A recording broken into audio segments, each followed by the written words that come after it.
18h, bienvenue pour ce nouveau débat des municipales 2020 sur France 3 Occitanie. Nous entamons la deuxième et dernière semaine de confrontation entre les candidats du second tour. Aujourd'hui, à Lunel, 40 minutes pour évoquer ce scrutin à haut risque, notamment pour le maire sortant d'hiver droite qui brigue un 4e mandat. Claude Arnaud a viré en tête avec 53 voix seulement d'avance sur son ancien adjoint Pierre Soujol, tête de liste Mon Parti c'est Lunel. Bonjour Pierre Soujol. Bonjour. La candidate du Rassemblement national est également présente au second tour. Bonjour Julia Plane. Bonjour. Vous êtes tête de liste donc dans Lunel se rassemble. Alors je le disais, Claude Arnaud, il a décliné notre invitation. Ce n'est pas le premier maire sortant qui refuse de venir sur ce plateau pour défendre son bilan. Pierre Soujol, que pensez-vous donc de son refus de venir débattre avec vous ?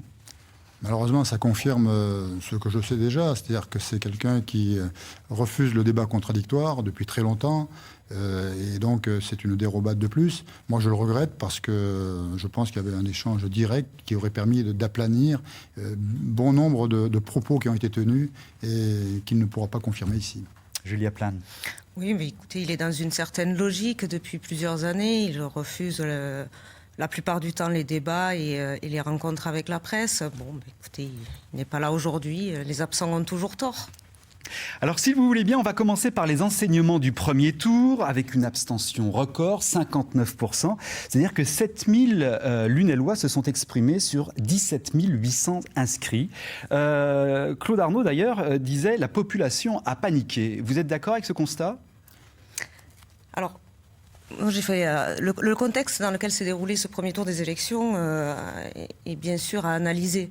Nous, en ce qui nous concerne, on annonçait déjà au niveau national que notre électorat s'abstiendrait à hauteur de 55%. À Lunel, il est bien plus élevé que ça. Nos électeurs ne sont pas allés voter. Je les comprends avec une première intervention d'Emmanuel Macron le jeudi et une seconde le samedi d'Édouard Philippe. Je comprends leur inquiétude.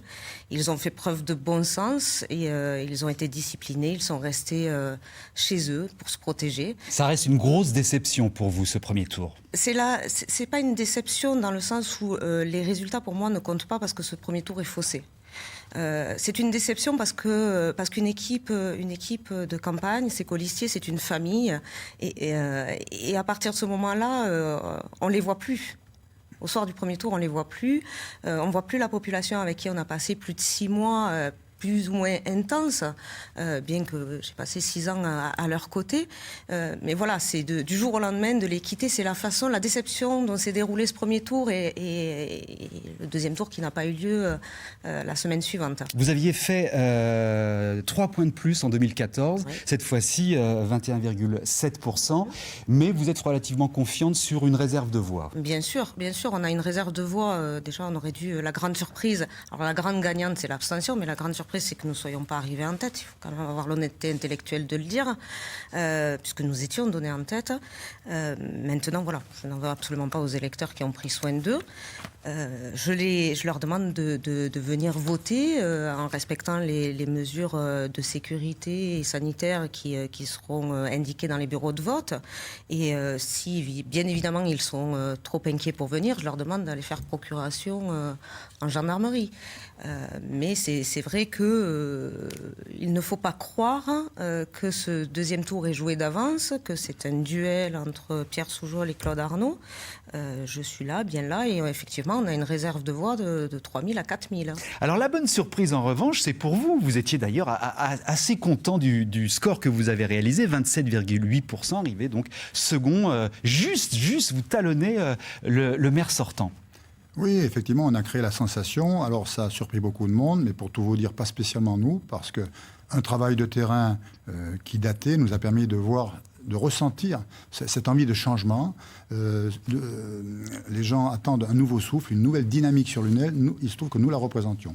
Ensuite, sur l'abstentionnisme, pour avoir justement rencontré et avoir été mis en contact avec de nombreux Lunellois, on s'est rendu compte qu'il est équitablement réparti pour toutes les tranches d'âge. Il n'ira pas vers une ou deux listes. Ça, si vous croyez ça, enfin ceux qui croient ça ont été déçus au premier tour, ils sont douchés au deuxième, parce qu'il y aura une répartition équitable de ces votes. Nombre d'appels en témoignent. Oui, nous avons été à la sensation. On remarque que le maire, effectivement, le maire sortant est mis en ballottage défavorable. Ça aussi, je pense qu'il ne s'y attendait pas. Et effectivement, la surprise de voir le Rassemblement national en 3e position, ça a surpris beaucoup de monde, c'est exact. Toujours est-il que nous n'imaginions pas un tel scénario. Mais en tout cas, nous savions que nous serions présents et que nous allions compter pour ce 2e tour. Alors, ce qui a changé entre le premier et le 2e tour, c'est l'alliance que vous venez de faire avec Jean-Pierre Berthet, qui était le candidat de gauche, et avec qui donc vous avez décidé de vous unir. Oui, c'est une élection un peu particulière, puisque d'un côté, le maire sortant s'est allié avec l'ancien leader socialiste, M. Moissonnier, dans sa liste, au tout début. Madame Plane s'est aussi alliée avec un représentant républicain, ce qui fait que c'était des accords de parti. Mais c'est plus vraiment une liste apolitique du coup, puisque Monsieur Berthet, avec Europe Écologie Les Verts, là, vous vous orientez quand même plus à gauche qu'au centre. D'abord, les Verts ne nous ont pas rejoints, pour être tout à fait honnête, ils ne nous ont pas rejoints. Les communistes non plus. Et très honnêtement, c'est un rassemblement de compétences et d'énergie. Voilà. Nous avons pris cinq colistiers de la liste conduite par M. Berthet. Ils nous ont rejoints. Et ils nous ont rejoints sur la base d'un projet. C'est pour ça que moi, je ne parle pas d'étiquette politique. Parce que nous sommes sans étiquette. Ça, c'est sûr et certain. Nous avions des projets quasiment équivalents. Nous avions fait les mêmes diagnostics. Donc, il était normal que nous apportions des solutions à peu près équivalentes. Sur ce constat-là, nous avons décidé qu'il était idiot dans l'intérêt général de l'UNEL. Parce que nous sortons aussi, il faut bien le dire, d'un Covid qui va impacter l'économie. On va en parler. Julia Plane, on sort justement de cette période de crise sanitaire, on en sort plus ou moins. Est-ce que par rapport à vos projets, vos idées, vos propositions, elles ont évolué au regard de ce qui vient de se passer ? Alors, dans le programme et dans les 110 mesures que nous avions préparées pour l'avenir de l'UNEL, il y avait déjà des mesures qui étaient urgentes. Des mesures sociales comme la revalorisation des aides directes aux Lunélois ou l'augmentation du budget du CCAS qui est bien trop bas depuis bien trop longtemps. Donc ça, c'est des choses qu'il va falloir mettre en place de suite. Il y a bien entendu, évidemment, un bilan qu'il va falloir faire au niveau des entreprises locales et des artisans, des commerçants, pour voir ceux qui ont le plus besoin d'aide et comment on peut se remettre de cette crise. Il y a bien évidemment le développement économique, et ça c'est l'affaire de la communauté de communes qui devra passer très rapidement en agglomération. Pendant 6 années, j'ai été la seule à dire que l'action de la communauté de communes devait se recentrer sur ce développement économique. Au conseil régional, j'ai tenté de relancer le débat sur l'écoparc qui est dans les couloirs de l'administration depuis plus de 15 ans. Aujourd'hui, évidemment, cette compétence, c'est la compétence première de la communauté de communes. Et il faut bien évidemment se recentrer là-dessus. Mais il y a aussi l'attrait touristique. Il va falloir que les Lunélois et les Français dans leur ensemble se sont bien rendus compte que ce que nous prônions depuis des années, à savoir le patriotisme économique, le localisme, la préférence nationale, eh bien, ils se sont rendus compte là que c'était une bonne chose. C'est bien de se nourrir à côté, au plus près, et de sortir, bien évidemment, dans une région qui est proche, etc. Donc, bien évidemment, sur le tourisme, nous allons essayer d'attirer au maximum, écoutez, que ce soit la PACA ou l'Occitanie, parce que nous sommes toujours dans l'inquiétude d'une seconde vague. Je ne suis pas médecin, mais il faut toujours faire bien attention quand même à ce que disent les uns et les autres. Donc il faut essayer de faire venir le maximum de personnes, de touristes à l'UNEL. Il y en a beaucoup qui commencent à arriver, en l'occurrence du nord de la France, de Nancy. J'ai pu rencontrer sur le marché beaucoup de Lorraine également. Donc ça va être un des points forts aussi, le tourisme à ce niveau-là. Et puis nous avons un atout majeur. Nous sommes la capitale de la petite Camargue. Beaucoup l'ont oublié. Moi, j'y tiens particulièrement parce que c'est un milieu dans lequel j'ai évolué, j'ai passé ma vie. Et je crois qu'ils subissent aujourd'hui, après avoir subi une première attaque au niveau des assurances, les problèmes qui y sont liés. Je crois aujourd'hui que c'est une attaque et j'aimerais que ce ne soit pas la dernière et qu'il soit leur coup de grâce. Au conseil régional, les élus du Rassemblement national, mais tous les élus du Gard et de l'Hérault, conseillers municipaux, départementaux, députés européens, On fait une demande à la présidente de région qui a été acceptée. Nous en sommes très satisfaits pour eux. Il faut continuer dans ce sens. D'accord. Pierre Soujol, est-ce que votre programme, lui, a évolué en fonction de la situation, de la conjoncture ? Oui, bien sûr, c'était nécessaire parce qu'on voit venir une crise économique et sociale et il fallait au moins prévenir les plus fragilisés et surtout relancer nos artisans, l'économie locale. C'est pour ça que nous avons prévu la création d'un fonds de soutien justement à nos artisans pour la rénovation de l'habitat, pour la transition énergétique. Nous allons mettre en place une cellule de conseil justement à nos artisans, aux entreprises locales, pour qu'elles puissent mieux participer au marché public. Aujourd'hui, elles ont du mal à y accéder, bien souvent par manque de formation. Nous allons également qu'elles puissent aussi adhérer, construire des groupements, justement pour pouvoir être beaucoup plus compétitives au niveau de l'économie. Nous allons remettre en place les états généraux de l'économie lunelloise, c'est-à-dire... Ça sert encore quelque chose, ces états généraux, parce qu'il y en a régulièrement, mais on ne voit pas grand-chose souvent en sortir. Mais, en l'occurrence, là, ce sera dans un premier temps pour établir un diagnostic, parce que je rappelle que cette sortie de crise va laisser un certain nombre d'entreprises sur le carreau. Oui, ce que j'allais dire, c'est qu'on connaît le diagnostic. Oui, mais justement, donc il va falloir quand même essayer de revoir quelles sont les filières que l'on peut relancer de façon à ce qu'il y ait une stratégie globale de développement économique. Et il va falloir, et en plus, nous avons des structures aujourd'hui, la plateforme d'initiative locale, qui va pouvoir éventuellement faire du chirurgical, parce que le but, maintenant, ça va être d'aider vraiment les artisans et entreprises qui vont être en grande difficulté. Il y a des aides, il y a des moyens financiers mis à disposition. Il va falloir qu'on les cible et qu'on soit très chirurgical pour sauver un maximum d'emplois, d'entreprises et d'emplois. Lunel est une ville pauvre. Oui. Elle est pauvre, mais justement, il y a tout ce travail de développement économique qu'il faut faire. Et sur ce sujet-là aussi, il y a le court terme. L'économique avant le social ?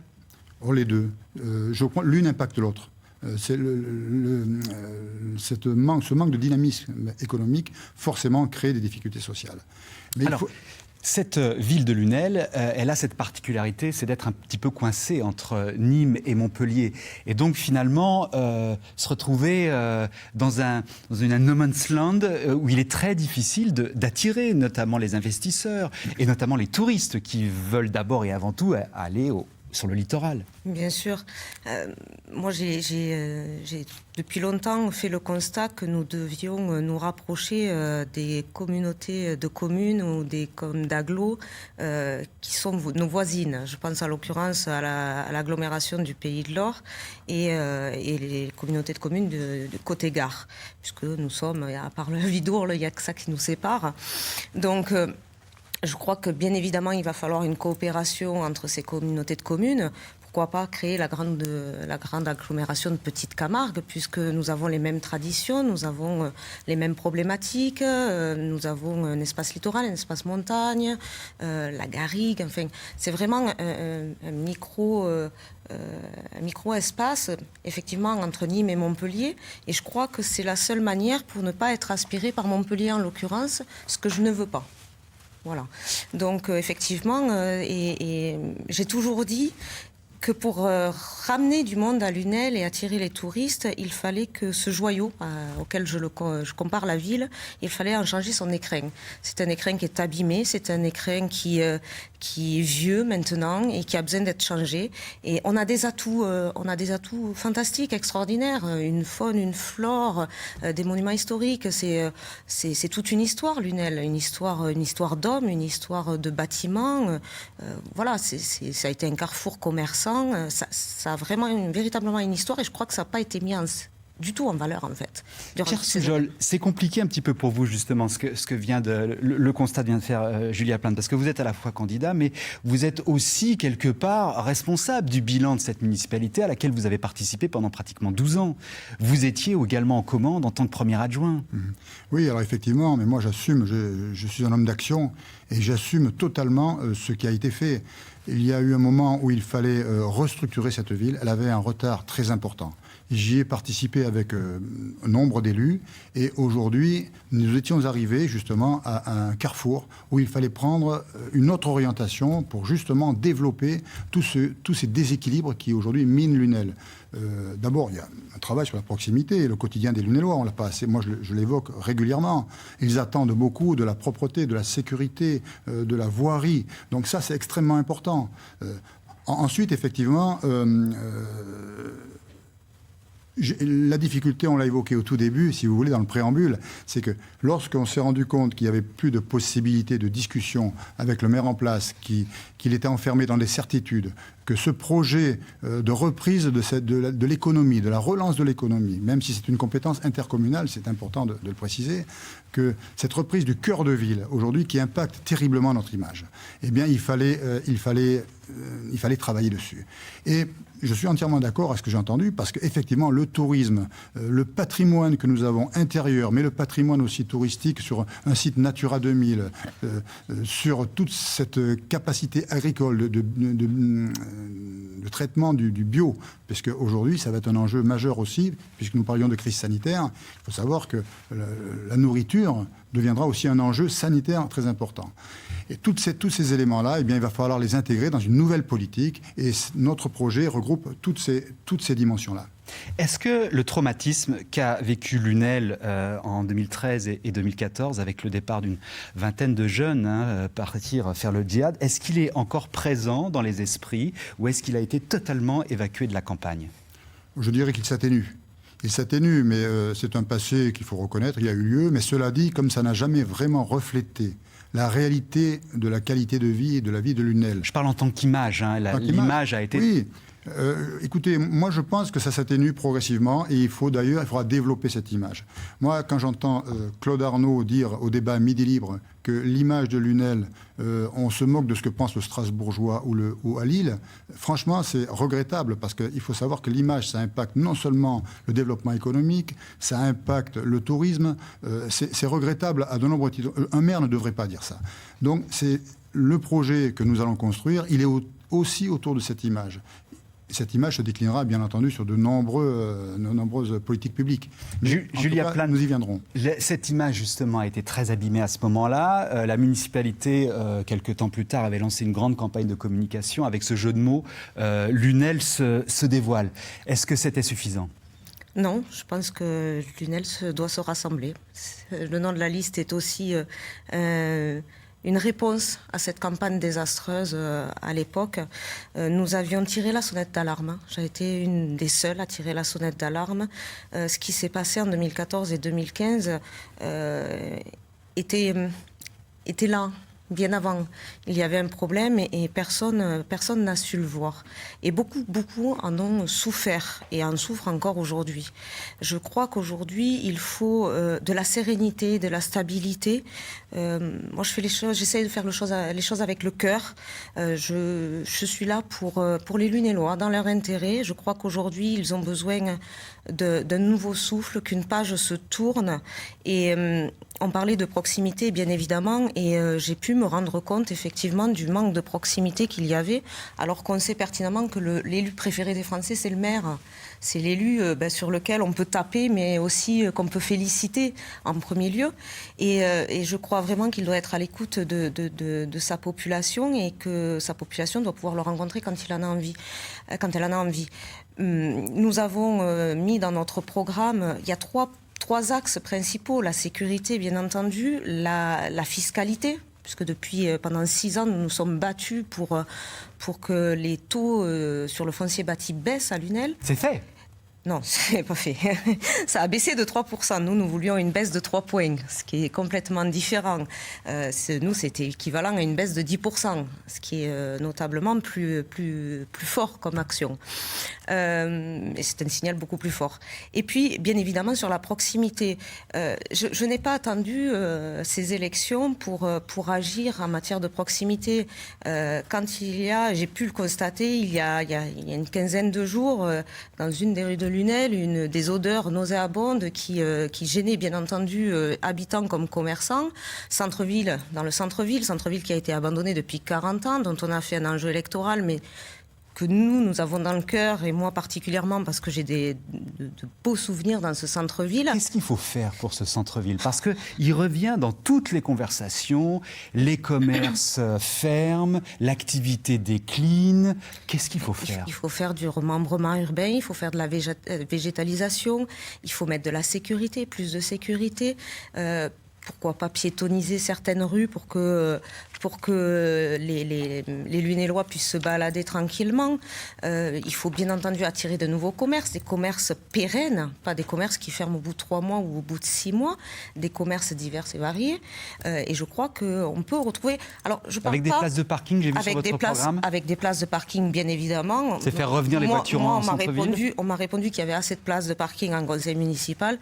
Je crois que non, il n'y a pas assez de places de parking, ne serait-ce que pour les commerçants qui travaillent au cœur du centre-ville. Alors, je vais vous interrompre pour donner la parole à Pierre Soujol. Est-ce que c'est finalement la conséquence de ce développement des zones commerciales en périphérie qui quand même ont été autorisées, ces zones commerciales? Au fur et à mesure, elles se sont installées. Alors, pas qu'à Lunel, évidemment, hein, mais là, on est quand même dans un exemple très emblématique de ce qui s'est passé et dont, aujourd'hui, vous payez les conséquences. Oui, effectivement, on ne peut pas nier ces conséquences-là. Il y a les conséquences, à cette époque, de ce transfert des commerces locaux vers les grandes surfaces extérieures. Que vous avez encouragé.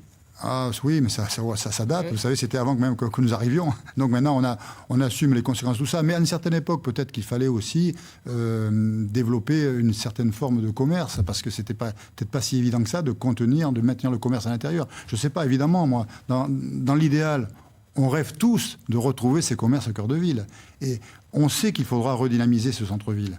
Avec les commerces, comme on l'a connu dans le temps, ça me paraîtra difficile. Mais on peut y arriver autrement. C'est d'ailleurs une de notre volonté de refaire vivre ce centre-ville. Et effectivement, de travailler l'urbanisme, de travailler la voirie, de travailler aussi des espaces où l'art de vivre reprendra le dessus, c'est-à-dire des espaces aérés, végétalisés. Voilà le projet que nous voulons mener. Ensuite, on peut redonner un dynamisme au cœur de ville à travers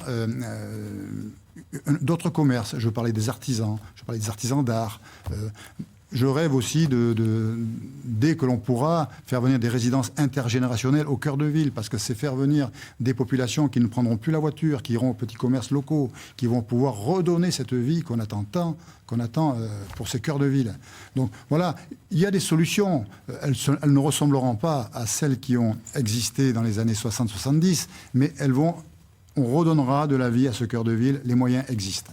Est-ce que ce n'est pas un discours qui s'adresse plutôt aux éventuels touristes qu'aux habitants de Lunel, ça, faire venir des artisans d'art, cette activité, elle est plus tournée vers l'extérieur que vers l'intérieur de la commune?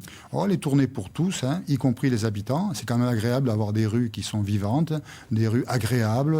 Non, je pense que c'est l'intérêt de tous, hein, et y compris pour l'image de la ville, parce que, j'y reviens, un des éléments qui aujourd'hui pénalise cette ville, c'est cette image du cœur de ville. Nous devons absolument le reprendre, c'est une nécessité absolue. C'est pour ça que dans notre projet, nous n'avons pas de projet pharaonique, nous n'avons pas de grand projet. On l'a orienté sur 2 axes. Un qui est plutôt de l'intercommunalité, le développement économique, et là aussi, on a de jolis projets. Si j'ai le temps, je vous en dirai 2 mots. Et évidemment, ce cœur de ville. Voilà, ça, ce sont les axes très forts de notre politique. Évidemment, ça ajoute tout ce qui doit aller pour améliorer un centre-ville. C'est bien entendu aussi y ramener de la sécurité, y ramener de la propreté, y ramener ce fameux art de vivre. Et tout ça, c'est un ensemble cohérent que nous avons construit, mené, et on pourra d'autant mieux le faire qu'il y a des dispositifs d'État aujourd'hui qui vont nous offrir cette possibilité. On a parlé de 32 millions d'euros. On verra ce qu'il en sera réellement une fois qu'on sera aux affaires. Mais une chose est sûre, c'est qu'aujourd'hui, il y a une manne financière qui est là pour faire avancer ces projets, et nous allons la saisir. Voilà. Et ce qui n'a pas été fait jusqu'à présent. D'ailleurs, vous avez la dent un peu dure contre le maire, puisque vous dites qu'il est temps de faire passer Lunel dans le 21e siècle. Ah oui, tout à fait, parce que je trouve que le projet n'est pas ambitieux. Aujourd'hui, il faut quand même proposer aux générations futures des activités, une vie qu'ils attendent. Notre jeunesse, les trentenaires, les quadras, quittent Lunel le week-end, vont ailleurs, en semaine, vont ailleurs, parce qu'il n'y a rien pour eux aujourd'hui là. Donc l'idée de créer des structures, des commerces, de faire venir des commerces qui vont pouvoir garder cette population avec nous, c'est très important. De la même manière que nous avons toujours pensé on essaie d'obtenir, un pôle étudiant, parce que là aussi, non seulement nous conservons notre matière grise, mais en plus c'est une vie sociale, une vie économique qui va forcément s'améliorer. On a tout un quartier gare là, qui va se développer. Il y a un projet urbain qui est en cours avec du logement étudiant. Eh bien voilà, c'est l'occasion idéale de commencer à travailler avec le rectorat, avec toutes les structures, les institutions qui nous permettront de faire venir justement cette matière grise, de conserver notre jeunesse et nos étudiants à l'UNEL. Julia Plante, pour terminer avec ce dossier-là sur le centre-ville, comment on peut faire revenir les gens au centre-ville? Parce qu'à côté de ça, on a évoqué les zones commerciales en périphérie qui fonctionnent très bien. Ça, de ce côté-là, elles ne se plaignent pas. Hein. Oui, le premier constat, c'est qu'il y a des places de parking gratuites. Dans les zones commerciales, c'est ce qui attire et ce qui permet aux gens d'aller faire leurs courses et de trouver tout ce qu'il faut. Je crois que le centre-ville, ça doit devenir la même chose. Il doit y avoir, c'est ce que nous avions proposé, ces 2 heures de gratuité sur les parkings par jour. Je crois que ça, c'est déjà une première bonne Donc mesure. gratuité des parkings Pendant 2 heures par jour. Voilà. Ça, je pense que c'est une bonne mesure. Ça permettra aux brasseries, aux restaurants de fonctionner un peu plus le midi en semaine. Ça permettra d'aller faire tranquillement ses courses, d'aller chez la coiffeuse, chez l'esthéticienne. Moi, j'avais pris cet exemple-là en conseil municipal également. On m'avait ri au nez. On dit, mais non, 40 minutes, c'est pas assez quand on va chez le coiffeur et qu'on est une femme ou qu'on va chez l'esthéticienne. Vous voyez, c'est de la proximité.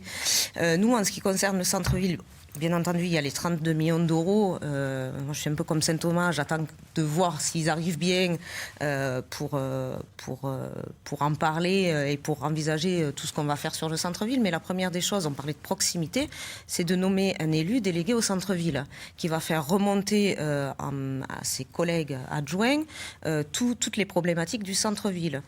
On n'est pas naïf, on sait qu'en centre-ville, il y a du trafic de drogue, il y a du trafic en tout genre, on sait qu'il y a de l'incivilité, on sait qu'il y a un manque de propreté également. Donc ça, c'est aussi une des choses qu'on va gérer, parce que les incivilités du quotidien, je crois que ça pourrit la vie des gens, très sincèrement. Et c'est pour cela que, d'une part, nous allons faire des permanences avec et sans rendez-vous avec Madame le maire. Et dans un deuxième point, un point service qui permettra... Alors, il y a des dossiers beaucoup plus complexes qui nécessitent peut-être des travaux, mais on peut déjà apporter une réponse. Et puis, il y a des conflits de voisinage, il y a des incivilités, il y a les déjections canines, il y a les voitures tampons. Tout cela peut être réglé à la semaine. Il n'y a pas besoin d'attendre 1 an, 2 ans, 3 ans. J'ai suivi un dossier pendant 6 ans. J'ai eu sur la table l'ensemble des courriers. C'est pas moins de 6 ou 7 élus consignés qui ont été en contact avec la personne. Tout ça pour une place de stationnement. Voilà, je trouve ça aberrant. Je pense que chaque élu et chaque adjoint doit avoir un rôle et que quand un de ses collègues entend parler de quelque chose, eh bien, il doit en référer et la personne doit en parler. Je voudrais vous entendre maintenant tous les deux sur un thème qui revient beaucoup dans cette campagne des municipales 2020, c'est la transition écologique. Qu'est-ce que l'un et l'autre avaient l'intention de faire pour favoriser cette transition écologique? Pierre Soujol. Alors la transition écologique, d'abord, ce qu'il faut dire en préambule, c'est qu'elle est transversale. Elle touche toutes les politiques publiques et bien sûr, il faut qu'à chaque domaine, nous puissions œuvrer. D'ailleurs, l'ADEME a sorti un guide de l'élu qui est assez intéressant parce qu'on peut en faire un bréviaire, si je puis dire. Chaque élu ayant sa part, sachant que dans tel et tel projet, il pourra y intégrer tels et tels éléments qui vont rentrer dans ce cadre. Donc ça, c'est un support très intéressant. Ensuite, concrètement, évidemment, il faut essayer de travailler sur les déplacements doux. Nous le ferons sur le cœur de ville. Il y a une forte attente à ce niveau-là. Nous allons créer une forêt urbaine aussi. Nous avons un parc de la Laune qui aujourd'hui est un endroit idéal pour créer un espace de respiration. Évidemment, nous allons le développer. Il y a aussi tout ce qui touche, parce qu'on bien souvent on y met du vert, mais je le disais tout à l'heure, l'agriculture biologique, c'est aussi très important. Il y a un commerce qui grandit, il faut le développer, il faut l'accompagner. Il faut traiter aussi les circuits courts, notamment pour nos écoles. Donner une alimentation à nos enfants. Ça veut dire quoi, cantine bio ? Ça veut dire mettre un maximum de bio dans les cantines. Voilà. Après, c'est peut-être pas aussi évident de trouver tout bio dans les circuits courts. Mais en tout autour cas, de l'UNEL ? Oh, il y a beaucoup de choses, mais vous savez, ça représente des volumes importants, hein, et il faut le développer. Et de la même manière qu'il faut développer des marchés, des jardins familiaux. Forte demande. Nous développerons des marchés familiaux. Il y a même des jardins communaux de cœur de ville. Ça se pratique, on étudiera parce qu'on est sur un espace qu'il faut étudier, ça ne peut pas se faire n'importe où. Mais voilà, il y a un tas de pistes comme ça qui sont extrêmement importantes, auxquelles on pense, qu'on a intégrées et que l'on va traiter. Julia Plame. Oui, mais écoutez, je suis ravie parce que sur tous les thèmes et tout ce que nous avons défendu et sur lesquels nous sommes intervenus pendant 6 ans, je vois que vous avez bien écouté. En matière d'écologie, vous voulez dire évidemment, par là que vos deux programmes se ressemblent? celui de Pierre Soujol ressemble au mien. En matière d'écologie, il est bien évident que ça doit se sentir dans la vie de tous les jours. Ça doit passer par les déplacements doux, l'amélioration et la création de nouvelles pistes cyclables, la végétalisation des centres-villes, des cours d'école quand elles ne le sont pas. Au Conseil régional, il y a des aides pour la rénovation des bâtiments municipaux, la rénovation énergétique des bâtiments municipaux. Tous les bâtiments, moi j'en ai vu passer beaucoup en délibération, mais tous les bâtiments de l'UNEL, et pourtant j'ai tiré la sonnette d'alarme à ce niveau-là. J'ai dit que tous les bâtiments, toutes les aides et toutes les subventions n'étaient pas, on n'allait pas forcément les chercher. Il y a encore beaucoup de bâtiments qui ne sont pas rénovés de manière énergétique. Je pense à l'occurrence à la piscine de l'UNEL. On a quand même une association qui est extrêmement importante, qui obtient des résultats nationaux extraordinaires, qui est à côté du lycée. Cette piscine, aujourd'hui, elle a besoin, alors déjà, d'un coup de jeune, elle a besoin d'être rénovée. Et nous, ce que nous prévoyons, c'est en plus l'extension d'un bassin, enfin, la création d'un bassin extérieur pour nos athlètes. Je crois que là aussi, il faut aller chercher les subventions, parce que tout est là, en fait. Il faut aller chercher les subventions au bon endroit. Alors oui, je sais, c'est extrêmement difficile. J'ai beaucoup de maires et beaucoup d'élus qui nous le disent. C'est très compliqué, que ce soit les fonds FEDER, que ce soit les aides directes de la région, que ce soit l'État. C'est très, très compliqué. Mais en matière d'écologie, effectivement, ça doit être transversal. Merci. Pierre Soujol, vous avez évoqué tout à l'heure l'intercommunalité et des projets qui pourraient se faire justement avec l'intercommunalité. Parce que c'est vrai que les mairies, aujourd'hui, toutes seules, ne peuvent plus faire grand-chose. Non, et puis le développement économique, entre autres, c'est vraiment la compétence de l'intercommunalité. Donc c'est la raison pour laquelle il faut mettre l'accent là-dessus. Ça n'a pas été suffisamment fait jusqu'à maintenant, il faut le reconnaître. C'est un point faible de l'intercommunalité. Donc, à mon sens, d'abord, il y a ce fameux passage en ce qu'on appelle en communauté d'agglomération qui sera important parce qu'elle amènera quand même des financements supplémentaires qui nous permettront d'avoir une ambition supplémentaire. Mais sur l'intercommunalité, moi j'arriverai avec un projet, mon équipe arrivera avec un projet. Nous y avons pensé il y a quelque temps en arrière, ça n'a pas pu se faire pour des raisons que je n'ai pas pu... qui n'ont pas été surtout, je dirais, validées par le président de l'intercommunalité. Qui est un projet. Nous avons un grand projet de faire sur l'écoparc un pôle eau qui traitera de l'air et de l'eau.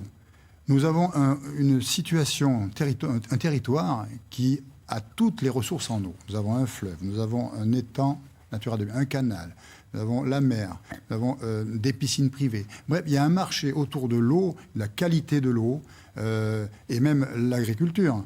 On sait que maintenant, il y a une intelligence artificielle qui est là pour traiter l'hygrométrie des sols, de façon à ce qu'on ne gaspille pas l'eau, qu'elle soit vraiment dosée s'il y a besoin.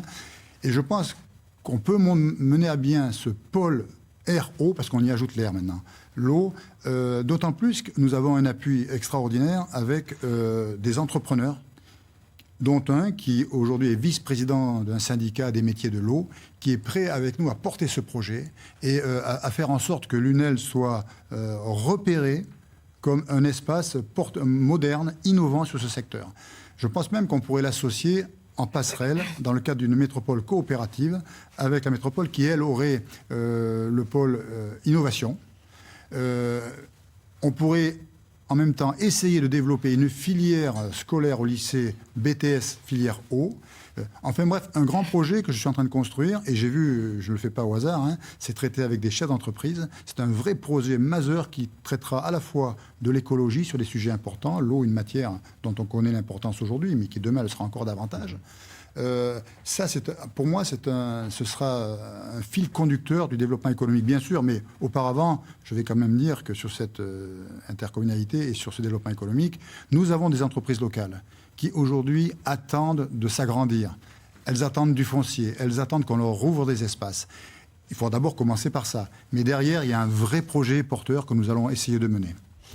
Julia Plane, on vient d'entendre Pierre Soujol qui faisait là donc un appel du pied du côté de la métropole de Montpellier, donc une passerelle en fait entre Lunel et Montpellier. Ça, vous en voulez pas? Une coopération avec Montpellier, elle peut se faire, je vais vous le dire, sur un point essentiel de sécurité sanitaire pour les habitants du pays de Lunel et en l'occurrence pour les habitants du pays de la communauté d'agglo du pays de l'Or. Il s'agit en l'occurrence de prendre une décision et d'arrêter de battre en touche au sujet de l'incinérateur de Lunel-Viel.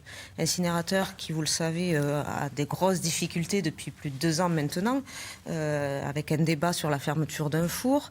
J'ai été à la rencontre et au conseil d'administration d'Ocréal.